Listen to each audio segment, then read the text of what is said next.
Indianapolis Colts tight end Tyler Warren puts together one of the best debuts in Colts history. Let's get to it.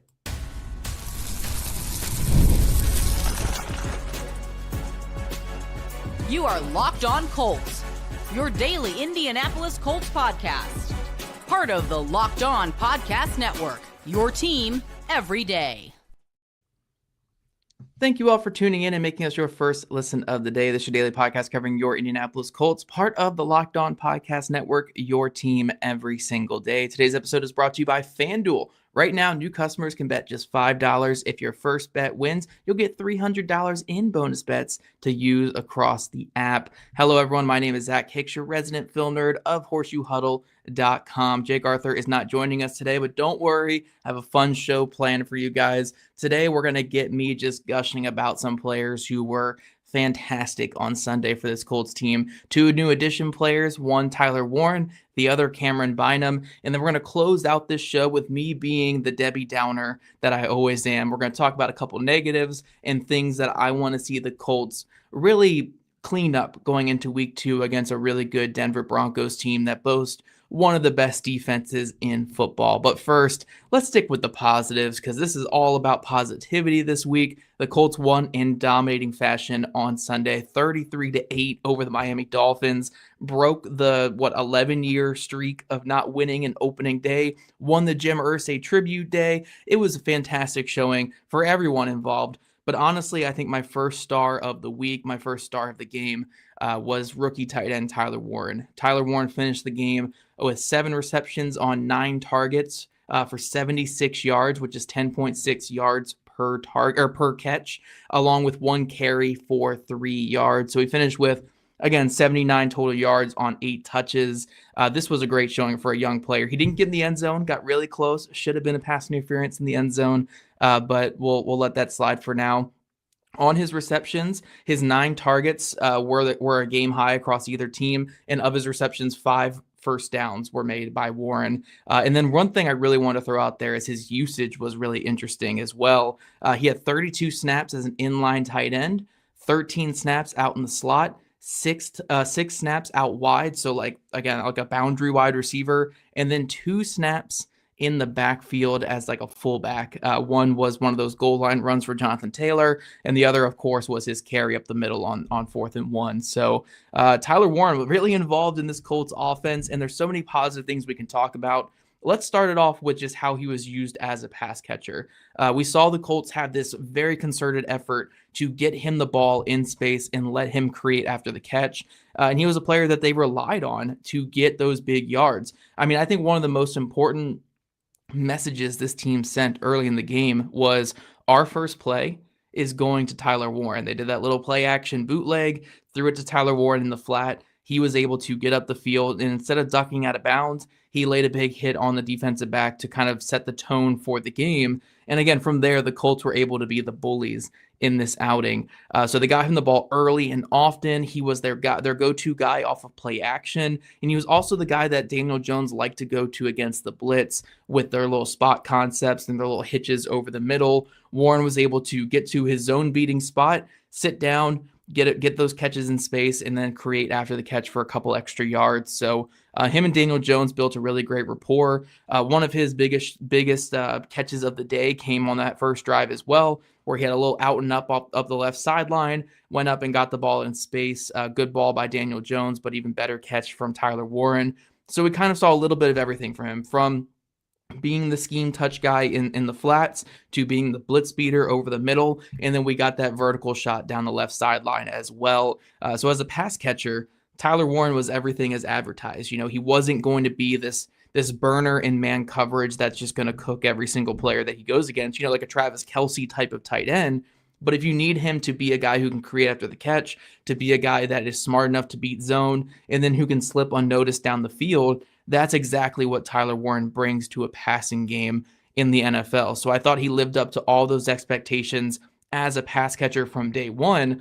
But the one area that he really exceeded expectations, especially for me, is as a run blocker. You know, there were a lot of people that kind of came out throughout the draft process as being, you know, low on Tyler Warren's run blocking ability. All throughout the college season, he was billed as this two-way tight end who can block and pass catch at a high level.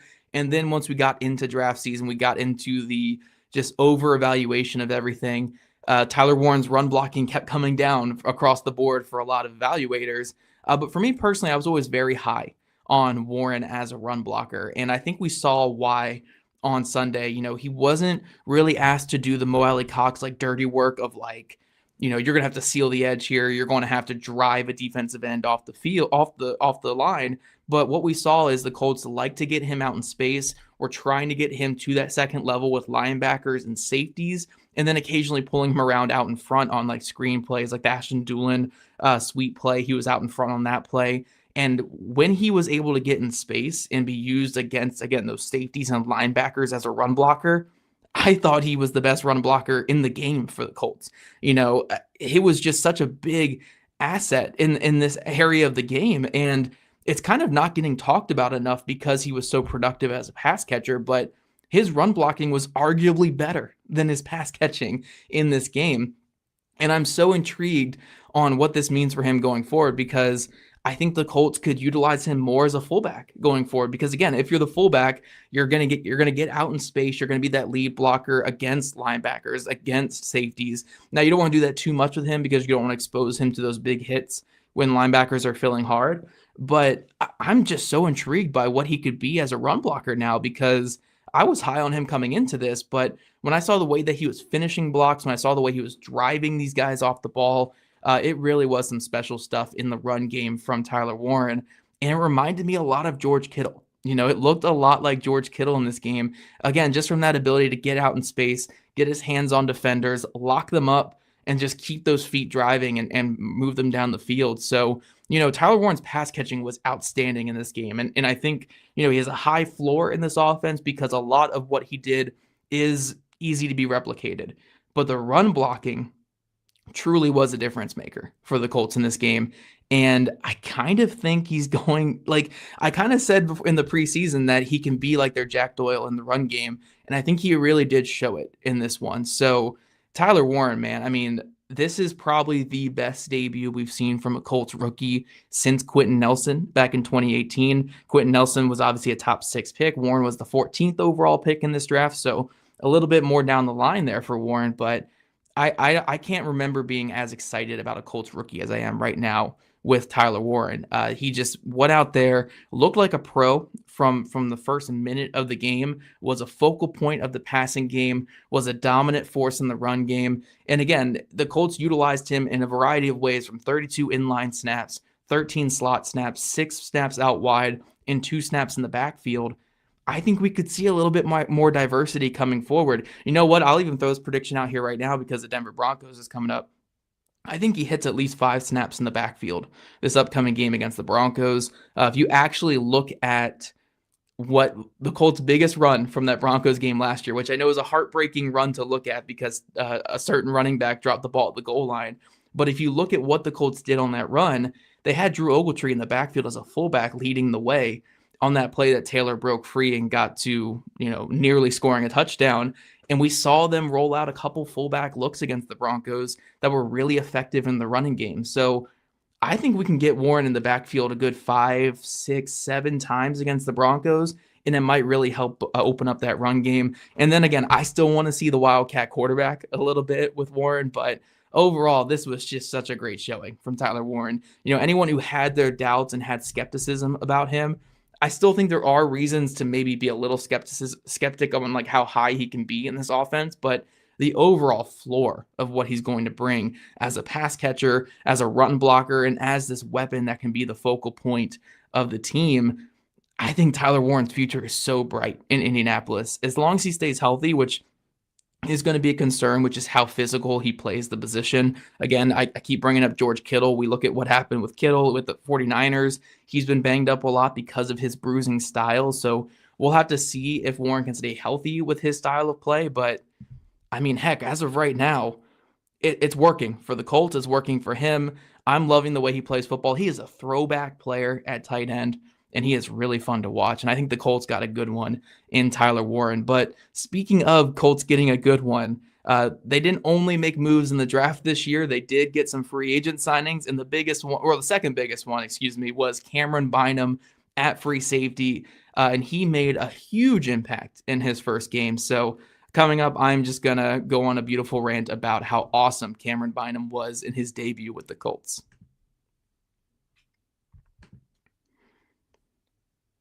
But first, when the opening whistle blows on a new repair, get your crew moving forward with Supply House. Order today and see parts on your doorstep tomorrow. Over 280,000 plumbing, HVAC, and electrical items from the most trusted brands in the business. Their real-time inventory and honest lead times keep you from punting projects, while their industry-leading customer service always has your blind spot covered. Need parts fast for a project? Supply House has next-day delivery. Talk about a game changer, guys. Their Trade Master perks like priority shipping and dedicated support make the whole process smoother. Join the free Trade Master program today and score serious perks like priority shipping, lower prices, and dedicated support line. Visit supplyhouse.com to sign up for free and use promo code SHNFL5 for 5% off your first order. That's supplyhouse.com. Real people, real service.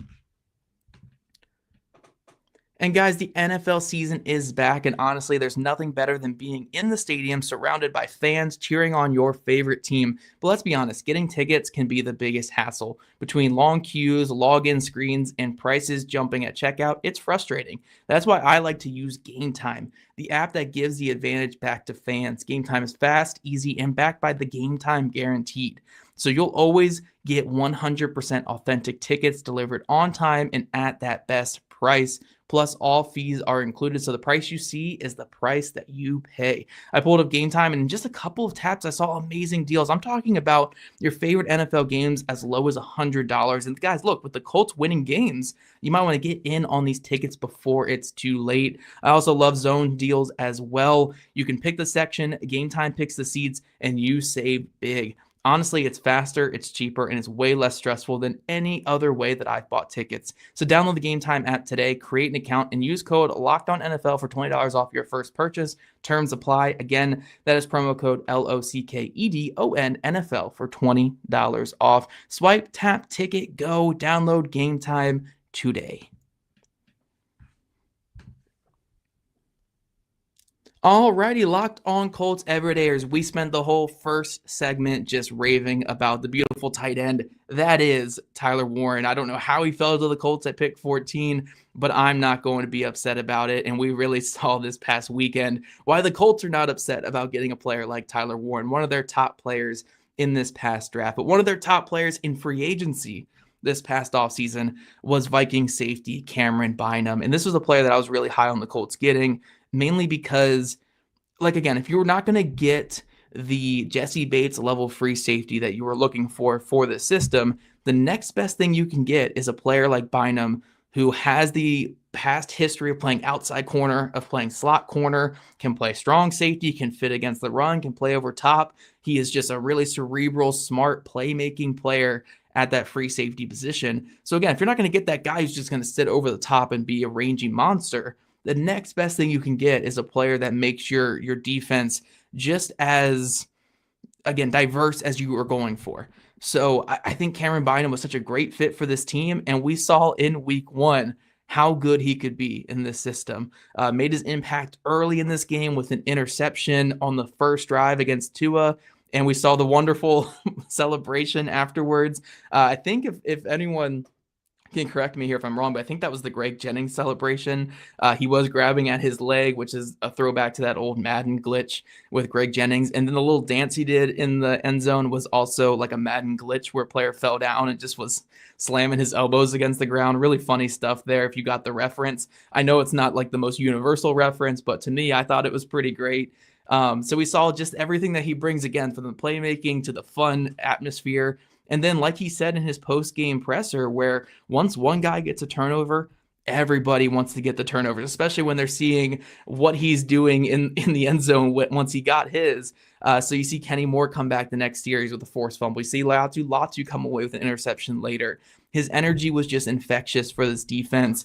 So just talking away from the film for a second, just having a guy like that, again, who brings such a fun style that everyone wants to emulate, that's such a great boost to your defense. And that's why I love the signing in the offseason. But looking at what he was able to do on film, I think this was a very, very complete game for Cam Bynum. We got to see him in the passing game making multiple plays on the ball. He had 2 pass breakups in this game. Arguably, his first pass breakup was his best play of the game, even more so than the interception where he jumped the in-breaking route to Alec Ingold over the middle of the field, came like this close to getting a second interception in the first half of the game. And you know, he certainly saw it. He was kicking himself for that one. Could have had 2 celebrations in one game. But yeah, he made a great play on that one, coming down and robbing over the middle of the field.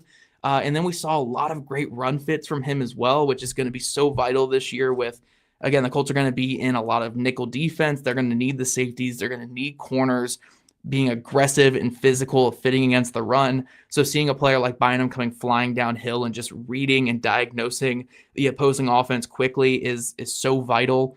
So yeah, this was just a really complete game from Bynum. And just having a guy like him, again, just makes everyone so much more comfortable and confident in what they're doing because you can rely on him on the back end. Like, he's not going to be this super rangy guy, but a player who just knows where he needs to be. You feel comfortable where, like, hey, if the scheme says that I have help to the interior and that interior is Cameron Bynum, I feel comfortable running him into that player because Bynum's going to rob that spot. Same thing with the deep routes or the deep posts or anything like that. Like, you can feel comfortable playing your outside leverage when Bynum is there over the top because you can trust him. He's coming from such a difficult scheme in Minnesota where he had to be on his P's and Q's every single play. He had to know exactly where he needed to be or it was going to be a long touchdown for the opposing offense.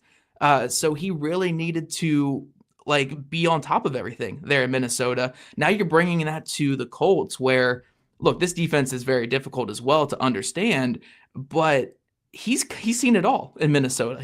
Brian Flores throws everything at his safeties. So getting such a smart player like Bynum over here, again, these guys know what to expect from him day in and day out. And when he's the guy over the top, it makes life really comfortable as a corner. So you have Charvarius Ward attacking downhill with a lot more quickness and purpose because he doesn't have to worry about what's behind him. You have Zaire Franklin playing a little bit better as in coverage as well. You have Kenny Moore playing a lot more comfortable. Like, I thought we saw the best of this Colts defense, and a lot of that had to do with Cam Bynum. His usage wasn't as diverse as what I would like, but again, just having him on the back end is great. He had 32 snaps at free safety, 3 in the slot, 2 on the defensive line, and 1 lined up in the box. And again, I think we're going to see that stuff change quite a bit going forward where you're going to want to be more diverse with this defense. We're going to show a lot more stuff where he's going to be in the box, he's going to be in the slot, and we're going to rotate pre and post snap to really just muddy those reads. I'm so excited for what Lou Anarumo can do with him in the future because there was one play in the second half where they were showing 2 high safeties and it looked like it was going to be, again, like a typical cover 2, cover 4, and they rotated right at the snap to Kenny Moore dropping back to safety. And I think it was Bynum that came up and played more as like a linebacker post snap. And you were getting this really just chaotic look where your strong safety and your nickel corner were the over top safeties and your free safety was over the middle, robbing the middle. And you can do that because you have a player like Bynum, because you trust him with his physicality, his eyes, and his ability to read a defense being there over the middle. You're not going to do that with most free safeties because sometimes you're so strict in free safety goes deep, strong safety comes over the middle. We can't interchange them because we don't trust those guys in other respective roles. But when you have players like Cross and Bynum, you can certainly trust that. You can trust their instincts, trust their ability to read from different positioning. So all this to say, I know Charvarius Ward was the big signing this offseason, and Charvarius Ward was very good on Sunday as well. But Cameron Bynum, I think, is going to be the X factor this season. That's why I picked him as the X factor going into the year, and I'm staying by that after week 1. He is going to be the most important part of this Colts defense, aside from pass rushers, because he is the engine that charges this pass coverage. He makes everyone else more comfortable. He takes away the middle of the field. He plays over the top of the defense. He allows them to disguise what they want to do. He is going to be such a big part of this team going forward. And I'm just pumped about not only the rest of this year with Bynum, but for the future with Bynum as well in Indy. So great start for him. And I just love seeing what he was able to do in this past game. But coming up, guys, I can't be all sunshine and rainbows. You know I'm an eternal pessimist when it comes to the Colts and football in general. So I have to talk all about the couple things I didn't love with this Colts team and where they really need to shore some things up coming up against a playoff potential team in the Denver Broncos. The NFL season is here, and FanDuel is making sure you're ready for kickoff with a can't-miss offer. Right now, new customers can bet just $5. And if your first bet wins, you'll get $300 in bonus bets across the app. I love using FanDuel because it fits however you like to bet. You got player props, you got building a same-game parlay, or even jumping in live as the action unfolds. It makes every game more exciting, whether you're watching your team or just keeping an eye on your fantasy lineup. It's quick, easy, and the best way to add a little more energy to Sundays. So are you ready to play? Download download the FanDuel app now by visiting FanDuel.com to get started. That's FanDuel.com to place your first $5 bet.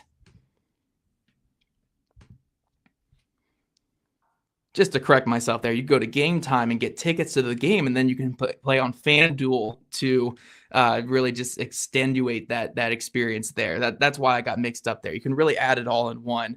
But guys, every day as we are back talking all about the Colts and Dolphins and what the Colts need to clean up going into this next week. It's really not a ton to clean up because we saw a lot of good from this Colts team.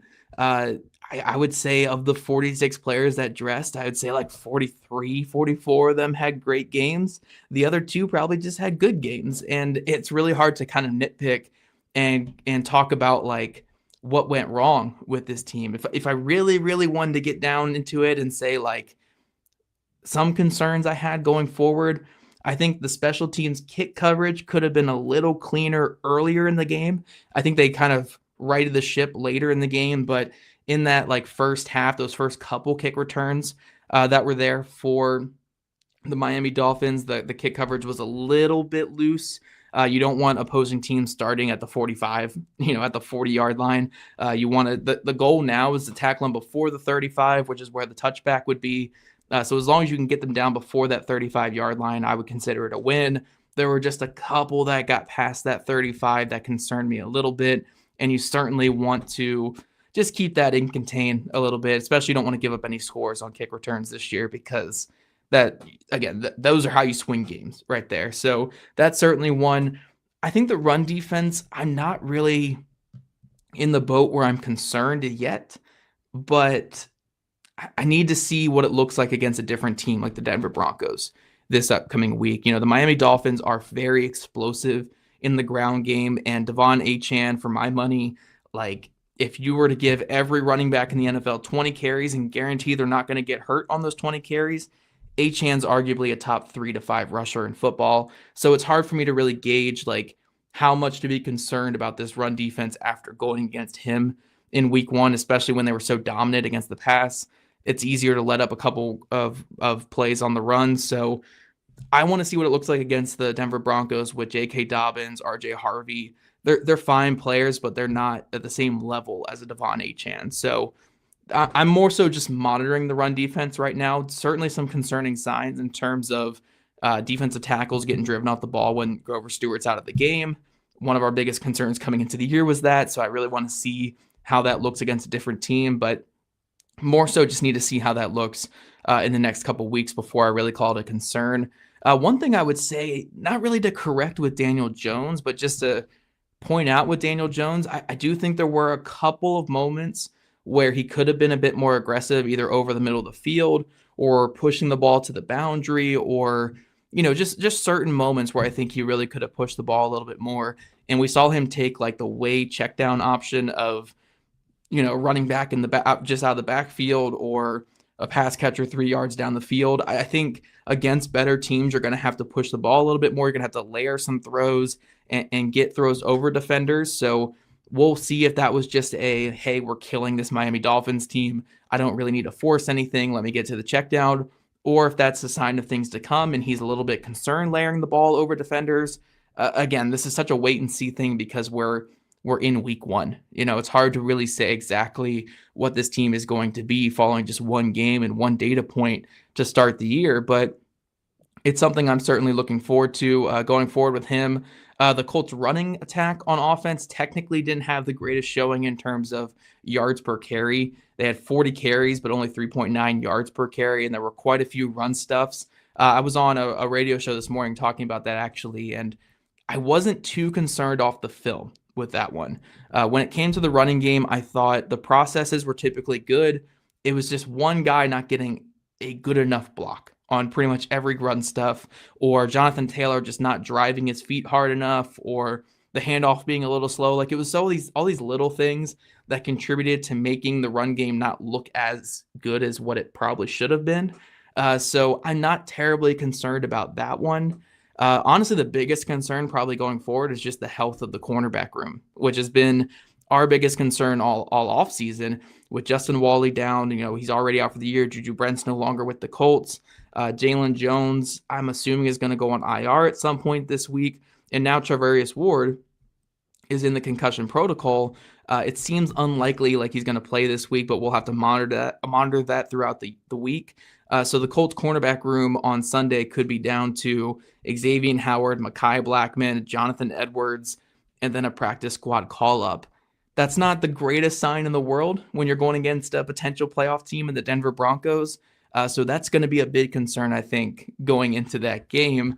But yeah, it's kind of hard to really nitpick. Yeah, Ben's good point here in the comment section. Penalties in the red zone. Penalties just in general, you want to keep those down. There were a couple of moments where they got a little bit hold happy and it pushed the offense off track, and they got lucky getting penalties that bounced them back.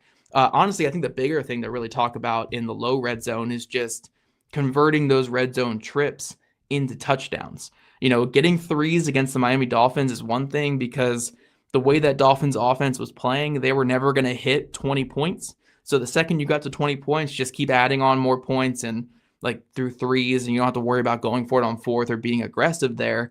But I think against a team like the Denver Broncos, you're going to need to convert those opportunities, because if you're going to get like a 14, 15, 16, 17 play drive like we saw in week one, those opportunities need to be converted into touchdowns, because getting just 3 out of that is kind of demoralizing for your offense, where we controlled the ball, we had it for 11 straight minutes, but all we got was 3. Like, they can get that back in a second. If you can get 7, though, that just makes it such a demoralizing thing for the opposing team.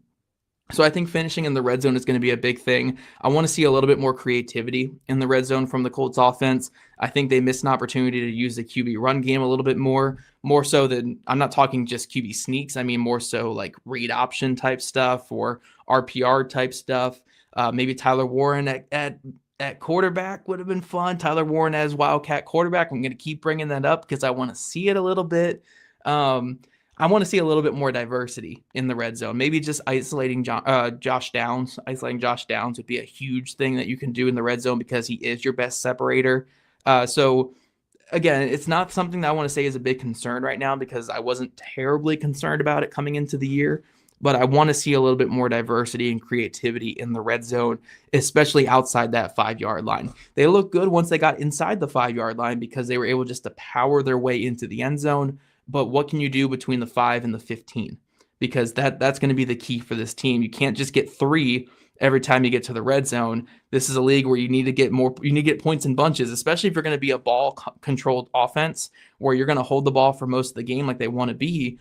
If you get 7 on those drives, you're really just killing the energy and effort that the other team is showing. So I really think that you're going to want to convert. I mean, I'm going to sound like a coach here. You want to convert those opportunities as much as possible, but I want to see more creativity to get them to convert those opportunities. So yeah, overall, I think this whole segment really wasn't about like me being a Debbie Downer or pessimistic. It was more so like, there's a couple things I had my eye on going forward to see if they're going to be concerns. But when you win 33-8 in week one, where your rookie tight end shows out and your star safeties shows out and other players show out, your offensive line looks the way the offensive line did, what can I really complain about in this showing? Did Daniel Jones not have 20 yards per attempt. He only had 10 or whatever. Like, there's not too much I can complain about in this game here from the Colts. And hopefully it's that way the rest of the year. Hopefully the Colts are just doing this every single weekend, so we really don't have to ever really complain. But I know that's an unrealistic thing. We're going to be in for a dogfight this weekend to Denver Broncos, and we're going to have you covered here on Locked On Colts for the rest of the week, talking all about Colts and Broncos. This is going to be a playoff atmosphere for this Colts team, especially, again, if you have hopes of making the playoffs, beat this Broncos team that you're likely competing with for one of those spots. That would go a long way into adding more optimism and excitement to this Colts season. But I want to thank you guys for making Locked On Colts your first listen of the day, and all you people that joined us live on YouTube today as well. I saw a couple of the comments because I'm doing a solo show. We're trying to mess me up by talking about my sleevelessness and all that on here. I did see your guys' comments. I appreciate them. They're funny. And if you guys ever want to get in on the conversation, make sure you're joining the live shows on YouTube as well. If that's not the way you like to listen, also on audio platforms as well. We're on Spotify and iTunes, Amazon Music, everything on there. So we do appreciate each and every one of our listeners. The NFL season, though, guys, is finally here. So your next listen, get a double dose of Locked On NFL podcast. Tyler, the Madman Rowland, gives you a shot of espresso to start your football day, while Tony Wiggins takes you to the barbershop for the smoothest breakdowns to end the day. Find Locked On NFL on YouTube or listen to your podcast. If you guys want to become a Locked On Colts insider and chat with us directly and get your insider scoop, follow the link in our show notes. And if you don't already, make sure you're following at Locked On Colts, at Jake Arthur NFL, at Zach Hicks 2, all on socials. Also, subscribe to us on YouTube where we listen to your podcast. We love your guys' ratings, reviews, and we'll catch you guys back here tomorrow for two shows tomorrow afternoon and tomorrow evening for the Colts Squad Show.